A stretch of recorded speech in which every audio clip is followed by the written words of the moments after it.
hay-adda dhowrista tayada Somaliland ayaa maanta magaalada Burco tababar uga furtay warshadaha wax soo saarka dalka. Tababarkaas oo ujeedadiisu ahayd sida nidaamka warshadaha loo sameeyo, qaabka nidaamka wanaagsan ee wax soo saarka warshadaha, nadaafadda warshadaha, qiimeynta sumatayadeedka warshadaha iyo waliba qiimeyn lagu sameyn doono heerka tayada warshadaha dalka. Furitaanka tababarkaasi waxa goobjoog ka ahaa gudoomiye ku-xigeenka hay'adda dhowrista tayada, mas'uuliyiin ka socday hay'adda dhowrista tayada iyo waliba isuduwaha hay'adda dhowrista tayada ee gobolka Togdheer.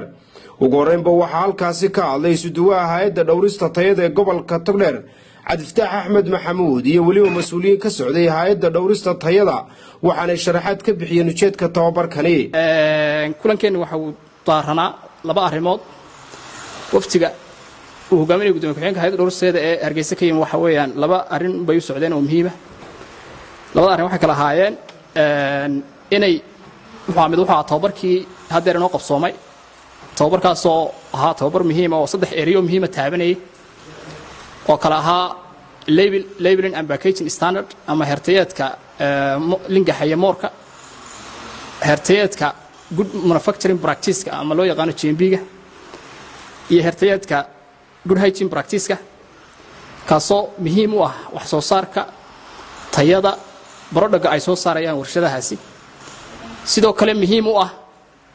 badqabka iyo caafimaad qabka dadweynaha Jamhuuriyadda Somaliland. qodobka labaad ee isaguna muhiimka waxa weeyaan kulankeena daarana waa in qiimeyn lagu sameeyo waxa loo yaqaano sumatayeedka ama quality marka ay gaar ahaan warshadaha aynu kor ku soo xusnay. hertayeedka ama quality markaas oo qiimeyntiisa iminka ay ku bilaabanayso warshada maaxda gaar ahaan guud ahaan warshadaha wax soo saarka sameeya ee ku yaala gobolka Togdheerna iminka wixii ka dambeeya laga dhigi doono mandatory ama mid waajib ah oo warshada aan barodhageeda lagu arag SQCC mark ay noqonayso idar ama inay suuqa barodhageeda laga saaro ama tallaabooyin adag oo strict measures hay'adda dhowristeedu ay ka qaadi doonto. guud ahaan kulankeenu intaasaan ayuu daaranaa. hawshan harta dee hay'adda dhowrista tayadu hawl weyn ay ugu jirtaa qaranka oo ah ilaalinta badqabka cuntada ama dawada ama wax kastoo dalka gudihiisa soo gelaya iyo wixii lagu dhex farsameeyo. marka ka agaasimo waxeed ahaan hay'adda dhowrista tayadu inta badan waxay diyaarsaa standards ama heertayeedyo kuwaan lahaa markii horena tababarka ku aragnay hagayaasha ahaa. guud ahaan 100 bay ku dhow yihiin hadda. dhammaanna waxay u baahan yihiin in la wada hirgeliyo ama wax soo saarkaas ha noqdo wax soo saar gudaha ka yimi oo warshadaha dalku soo saareen ama wax dibadda ka yimi. labadaba qorshaha hay'adda dhowrista uga yaala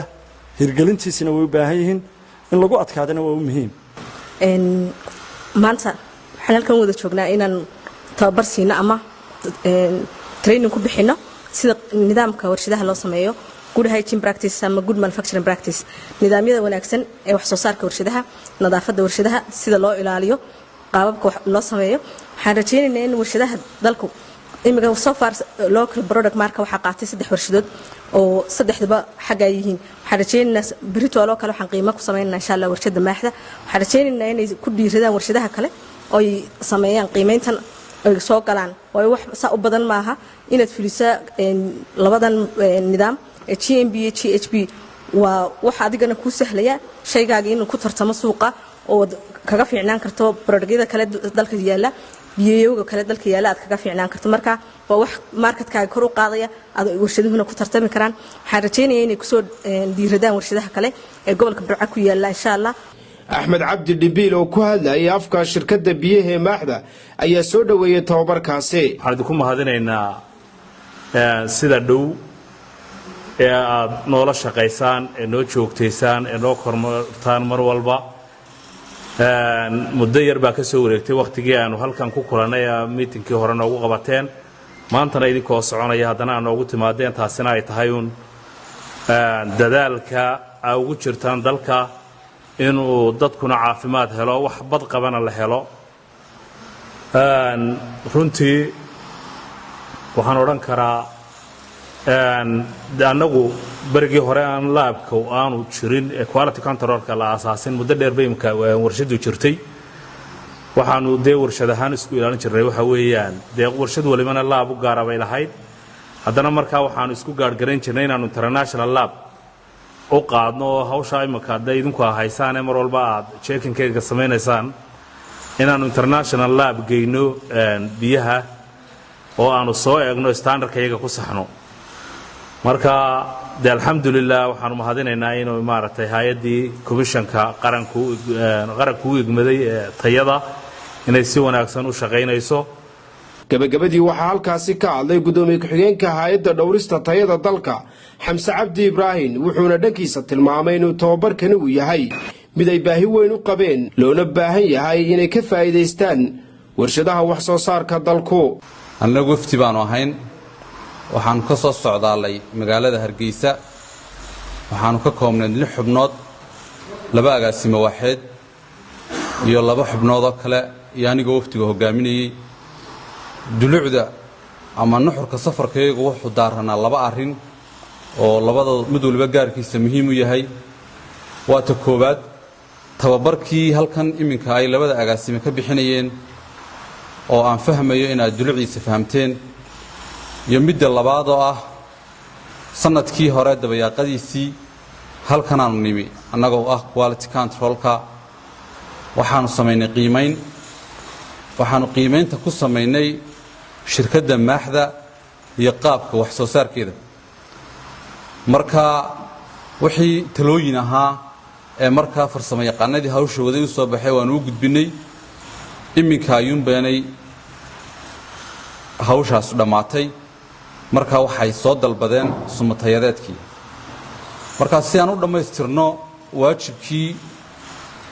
aanu qaran ahaan ummadda uga mas'uulka ahayn ayaanu maanta halkan u nimi haddii ilaahay ka dhigana barnaamijka wajigiisa labaad oo barta ku beegan ayaa arrinkaas gabagaboobayaa arrimaha marka aynu ka hadlayno sumatayadeedka ama wax la yidhaha quality maaga waa arrimo uun daba socda runtii tadawurka iyo horumarka aynu qaran ahaan haddii ilaahay ka dhigo aynu maalinta ka dambaysa ku tallaabsanayno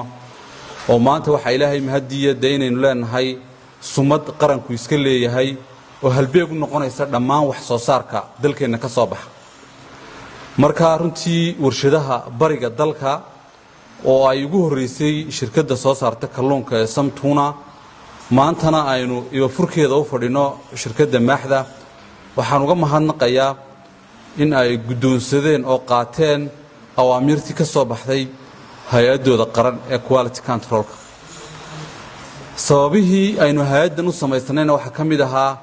inay inoo ilaaliso badbaadada caafimaadkeenna caafimaadka ubadkeenna iyo caafimaadka jiilasheenna dambe haddii ilaahay ka dhigo waa maxamed ibraahim british TV-ga qaranka Somaliland Burco